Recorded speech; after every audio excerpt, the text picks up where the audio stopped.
আপনাদের নির্দোষিতা প্রমাণের জন্য বিধি ৯(৩) অনুসারে এলিগেশনের যে কপি প্রদানের ব্যবস্থা ট্রাইব্যুনাল আইনে করা হয়েছে, সেই আইনের অধীনে আমরা সেই আবেদনটা করেছিলাম এবং সেই আবেদনটি মঞ্জুর করেছেন মাননীয় tribunal. At the same time, the tribunal has allowed, on the basis of my oral submission, to talk to the client, এবং সেটা উনি মাননীয় ট্রাইব্যুনাল মঞ্জুর করেছেন যে হ্যাঁ, আসামি পক্ষের নিয়োজিত আইনজীবীগণ সুশৃঙ্খলভাবে ডিসিপ্লিন ওয়েতে ওয়ান আফটার অ্যানাদার কথা বলতে পারবেন এবং আমরা সে আদেশও পেয়েছি। 2010-এর যে রুল, আমি বলেছি রুলের 9 রুলের রুল হলো 3।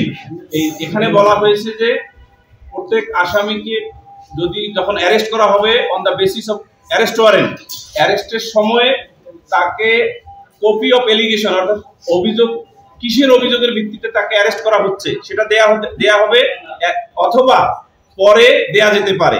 তা আমরা যেহেতু অ্যারেস্টের সময় পাইনি আমাদের 2 আসামিদের ক্ষেত্রে, সেহেতু আমরা আবেদন করেছি, মাননীয় ট্রাইব্যুনাল সেটা বিবেচনা করে মঞ্জুর করেছে।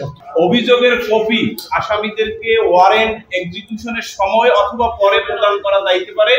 যেহেতু আমাদের আসামি 2 জনের গ্রেপ্তারের সময় উক্ত এলিগেশনের কপি প্রদান করা হয়নি, আইনে উল্লেখিত উক্ত অধিকারের বলে এই আবেদনটি দেয়া হলে মাননীয় আদালত এবং বিজ্ঞ চিফ প্রসিকিউটরের এডমিশনে বা সম্মতিতে মাননীয় ট্রাইব্যুনাল মৌখিকভাবে বলে দিয়েছেন যে আদেশের এলিগেশনের কপি আপনাদের 2 জন আসামি সহ অন্যান্য আসামিদেরও প্রদান করা হইবে।